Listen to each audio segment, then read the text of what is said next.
Last of the Mohicans. Last of the Mohicans. Oh man. Esau take over everybody's identity. That's right. The master of disguise, man. We're gonna do it. Hey man, advertising. We're gonna start doing some stuff on that when the time permits, man. Oh, hey, go to verse 8, Verse 8? Yes, yeah. Okay. Ecclesiastes 11 and 8. No, 12 and 8. A friend cannot be known in prosperity, and an enemy cannot be hidden in adversity. Look at that, man. That's how you know who the heathen are, man. That right there, man. Like I told my old man in the situation with the whole Biafra war. Yeah. I was like, listen, you know how you know that them people your enemy? When you are at your worst, they showed themselves to be your enemy, man. Yeah, right. That's just like when you see how people on the corners over here in a very low state, man, and you see Esau just come through taking pictures. Yeah, taking pictures like they're a spectacle on the ground or something. You know what I'm saying? That's right. See, look.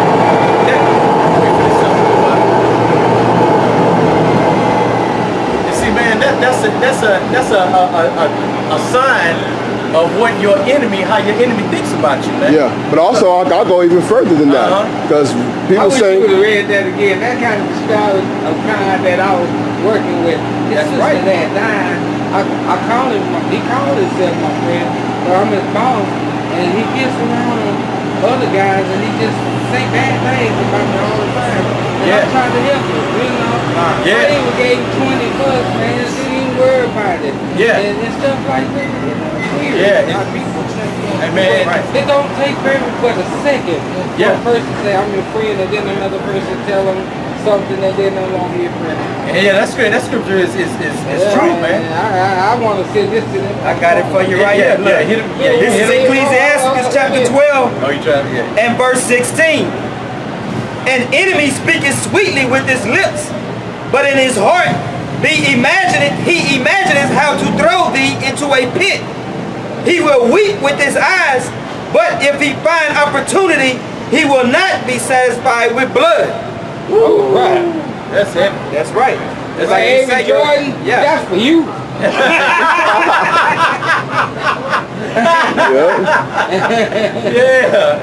Yeah, these words is true, man. Hey, man, the scriptures speak volumes, man. That's right. Hey, all right, brother. That's right. All right. Y'all stay up. All right, too, man. Yeah, so you know when you have like when all hell break loose, because with Jake right now, you got Edomites to come through and give him food and things like that. Yeah.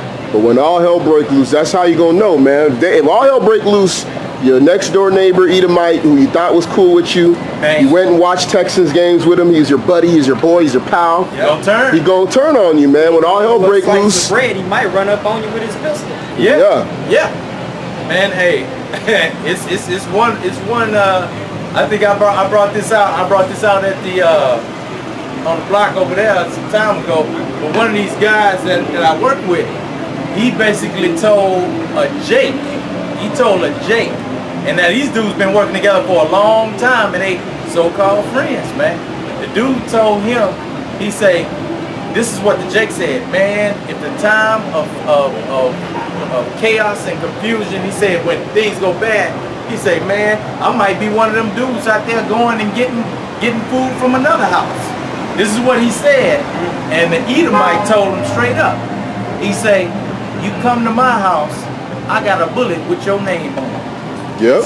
He told him that, and that's his so-called friend. They've been working together for years, and they all go out and they go and bowl, they go and do all these other activities together. But then for him to make that statement, and then the Jake just laughed, and I was like, man, that dude was for real. Yeah. I say, you laughing at it. He said, no, you just don't know. I've been knowing that guy for no. I know that guy, and I know what's real and what's not real. That was real. Yeah. If that time came, that dude actually has that bullet with your name on it. Yeah. Right. And so he at the gun range with your head in mind when he's shooting at the target. Yeah, man. And that's why when what Ak was bringing out with the enemy scriptures in the book of Sirach, man, that's true, bro. Hey, I keep reiterating, the scriptures were written for our learning, man. It's written for our learning. Hey, what if you said that goes back into Judas Iscariot. Judas Iscariot He cried. He showed himself to be, but he still imagined how to throw you in the pit. Yeah. And he knew that Yahawah's adversity was coming. That's right. He showed himself to be your enemy in the time of what? In the time of your adversity. And then that scripture ain't just talking about Esau. Exactly. It ain't just talking about Esau. See, that's what we learned by leaving. We've realized a lot of things is applying to Israel, man. Yeah, because really, when you look at it, man, Yahawah really wasn't speaking about Esau when he came and he was presenting his gospel, man. He was basically talking to wicked Jacob, man. Yeah, what about the whole thing with the rich man and his 5 sons? They said, oh, that's talking about Esau. That's about the Rothschilds and the Fairchilds family. That breakdown is a lie. Come on, man. That's talking about the rich man that basically doing what a lot of Jakes do. In fact, in that group, they act that way towards the poor. Yeah. Oh, okay. Yeah. So, I mean, why would he go tell them that about repenting? Well, go and tell my brothers to come that they may not receive this judgment. Well, they have Moses and the prophet. Let them hear them. Yeah. They ain't talking about no Edomites. Moses and the prophets were given for Israel to hearken unto, not for the heathen. That's right. That's right. Guess what? We're going to do that lesson.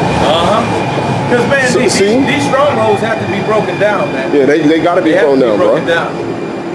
So it's a benefit to get these words of truth, because when that time of calamity comes, that's gonna be your solace and your rest, man. Right? That's gonna be your solace and your rest. We're a spectacle to the other nations, man. It's a trip, because while I was talking, I saw those eyes just kind of. I looked to the right. Just like hey, that fear, man. Yeah. They know that something is strange about this. This is, man. Right. It is. It's a strangeness to them, man. They done popped up on their page on YouTube. Yep. While they've been. They didn't have their friends say something. What's going on? What they're saying? Yeah. They pastors is not having to address it. Yeah, that's why they got to do apologetics ministries. You got to have these different groups. Yeah, right. Because they're saying that we're Edomites. I'm hearing this all the time. Yeah. They're saying that the God we're worshiping is only for Israel. Yeah. And they got to go back and reinforce the New World Order doctrine of Christianity with their congregation. Because that, man, this thing of Israel is growing so big now, man. It's like, man, if you go into YouTube and you put in Israelites, you're not gonna come up on Amalek. You're gonna come up on Jake. You're gonna have Jake all over the place. So we're trying to do research. They get zealous. Edomite gets zealous. He want to get into the scriptures. He might type something about, it's a little Joshua or any topic, and then all of a sudden it's boop boop boop boop. You see Israelite vids pop up in the research. Yahawah gonna pop up. He gonna type Joshua and Yahawah gonna come up. Hurt, man, hurt. That stuff is painful, man. Yeah, it is, man. It's That's why the other nations, they still trying to. Hey, what's the name brought it out? Ezra 4? Yeah, that's what I said. They always seek. They've been seeking to worship our God. Yeah. They want to know how to worship. That's Ezra 4, I believe. Yeah, that's it. Chapter 4. Yeah, Ezra chapter 4. You start at the at the top. Start at the top. It's this is Ezra 4. Now when the adversaries of Judah and Benjamin heard that the children of the captivity builded the temple unto the Lord, unto Yahawah, their power of Israel. The children of the captivity, meaning the children of Israel that are enslaved, right? Right. Okay. Then they came to Zerubbabel. Or were enslaved. Yeah, they were enslaved. Then they came to Zerubbabel and to the chief of the fathers and said unto them, let us build with you, for we seek your power as ye do, and we do sacrifice unto him since the days of Asar-Haddon, king of Asher, which brought us up hither. But Zerubbabel and Jeshua and the rest of the chief of the fathers of Israel said unto them, ye have nothing to do with us to build a house unto our power, but we ourselves together will build unto Yahawah the power of Israel, as King Cyrus, the king of Persia, hath commanded. The power of Israel. They've been seeking our power, trying to take our power from us since. You know why? Because they understood in their minds, they also felt, we know when they connect with that power, we see what he's able to do for them. So they say, if we could connect with him in some way, maybe we could get beat mighty men and all this great stuff that we know. Yeah, it's kind of like when you have children, man. You have, let's say you have 5 children, and then the father, you know, the father looks at this particular son and says, "Hey, this is my son right here. This is the one that adheres to what I'm telling him. I tell him to go and do this, and he do it." But then you got 4 other sons who ain't really trying to hear. They're like, "Man, look, I ain't trying to hear what the old man say." But see, that father has favor towards that son right there, man. You know what I'm saying? Yeah. But then, as they get older, they see how this son has prospered by listening to the father, and it's like, man, look how old Greg up here doing, man. He listen to Pop. Hey man, shoot, we need to get Greg out the way. I need to be like Greg, man. Let's move Greg out the way. Yeah. Pop, man, look. This me. Hey, There's jealousy, man. Yeah, that jealousy get in there, man, and that's just how it is, man. Yeah. These other nations are jealous. And that's why the Bible is so powerful. All nations are gravitating towards that book because of what the Most High did for the children of Israel, man. And they know that he did it, man. It ain't like the gods of the other nations. Yeah. Because you can't, ain't no magnificent feat that was done. Like, and you know what they do? They neglect the children of Israel because they always go back and say, well, look, they crucified Jesus. Yeah. They do all that. It don't matter. It's all about, it was open up to the Gentiles because y'all didn't believe in Jesus. Right. So they try and with their doctrine, they try to push us to the side. But like Paul says, is there any prophet being a Jew? Yes, much every way. Much every way. That's you know what I'm saying? That's right. And brothers, man, you know, it's a benefit to doing this, man. You know, because everybody, I know, contrary to popular belief, man, if everybody's not abiding by this, man, those promises and those gifts will not just fall upon people. That thing of everlasting life, you know, that's a thing that we really got to get into and get an understanding of, man. Come on, bro. Because if everybody is going to attain everlasting life, well, we doing this all in vain. Yeah. That's right. So there has to be a reward for doing what we're doing. Yeah, that's a reward for being faithful to the Most High, man. See, that's right. What did it say? A man that died at 100 years old will be accursed. That's right. So, we'll get into that, man. Yeah, we're going to have to do a lesson on that. We're going to have to, man, because that is, you know, like we said before, man, we understand why certain things have been taught. Right. This thing is so vast.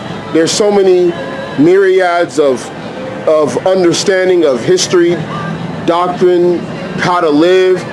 It's a plethora, man. This thing is so heavy. So certain things get lost out there that have been taught that need to be taught, that need to be taught the right way. That's right. You know what I'm saying? Because I remember seeing that question asked when I first came into the so-called camp on the internet.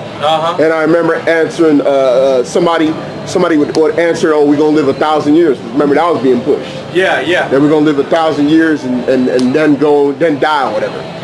Yeah, and then, you know, and then all these other stuff. And then somebody said, no, all Israel's going to live forever. And all this stuff is just like, okay, where's the stuff coming from? Yeah. So now those things got to be addressed too, because you got to understand what you're fighting for, man. That's a dangerous thing in your mind to believe that you're going to get eternal life no matter what. If you wicked. So that means when all hell break loose, you just going to say, you know what? I haven't eaten in 2 to 3 days. What does it matter if I make it on the first go around? Let me go ahead and take this chip and be comfortable. Might well put a gun and blow your brains out right now today. Yeah. You believe that? Yeah. Well, that means that Michael Jackson won, bro. Yeah. He won, man. He had the great career, and he died in his sleep taking some propofol, man. And that would mean that Michael Jordan, Beyonce, Jay-Z, all these dudes that took deals and did wickedness, man. Hey, they won. They had a benefit in the wicked world, and that means they'll have a benefit in the righteous. Yeah, they were smarter. And this what we doing is in vain. Yeah. It'll make this. Yeah, if everlasting life is for everybody, man, this is what we're doing is in vain. And it's crazy about it, Paul talked about that. Yeah. That's the thing about it, is that Paul talked about that exact thing. Yeah. That we would, of all men, yeah. that we, oh man. Yeah, man, we'll get into some deeper study on that one, man. Yeah. Because it's another thing that Should we needs to might be brought. talk it tomorrow? You know, opportunity. We'll see. Yeah. Probably talk it tomorrow. Because we That's a need beautiful topic, man. Yeah, that everlasting life needs to be brought out, man. Man, that's a topic that has to be talked about because brothers need to understand in these times we're coming into, what are you fighting for, man? Yeah. What are you fighting for, man? And you got guys that they don't understand that, and they're, like you said, man, you got guys thinking that they're going to win, man. Yeah. Because see, they teaching other guys the same thing, man. They teaching other guys that say, man, look, all Israel is going to be saved anyway. Everybody's going to have everlasting life. Well, man, what's the benefit? Where's the benefit coming from of doing that which is righteous? Yeah. That means you could just be a wicked Israelite and still get the benefit. It don't make sense. Because you got Jake. Hey, Jake don't mind. If that's going to be the case, a lot of Jakes don't mind making it into the kingdom in the second go around. Right. As that's what's being pushed. Well, if you don't make it, you just going to make it as one of the kids on the second go around. Right. But you going, you know? We doing this work for a prize, man. Come on, Art. Yeah. Hey, Wait, man, that's what we gonna talk about. That's right. When we do it, we're gonna talk about what did the apostles of Yahawah Shai say about this prize that is to be gotten. Right. That's right. See, the time is coming now, bro. To be honest, you're gonna realize that some of these men calling themselves apostles, they ain't apostles, man. Yeah, we'll get into that. We had them precepts we was talking about that day. We'll get into that, man. So brothers and sisters can be edified. Yeah, we'll get into that. Yeah, that's it, because that's a beautiful topic to get into. Yeah. Right. 29 minutes. Yeah, man. Yeah, we still got time. You got anything? Shoot, you want to wrap it up? Let's hit that Matthew wrap it up. 26 and 6. Yeah, man. I'm gonna just tell you the story about Yahawah Shai. He was in Bethel. There was a woman came onto him with an alabaster box, you know, and she began to pour oil on his head, you know, and all the other disciples seen it, and so they was like, what is this waste? Because the oil was quite expensive. So they were like, why is this woman wasting this oil? And Yahawah Shai told them, to be quiet about that. Don't worry about it. She's putting this oil on me because of my burial, you know. So that story about the woman, you know, and the alabaster box and the ointment, you know, that story is supposed to be told all over the world wherever this gospel is preached, you know, in remembrance of her. All right. So with that, we want to give all praises and glory and honor to Yahawah, Hashem, Yahawah Shai. Peace and salutation to the brothers out there doing this work in truth and in sincerity. Shalom. Shalom.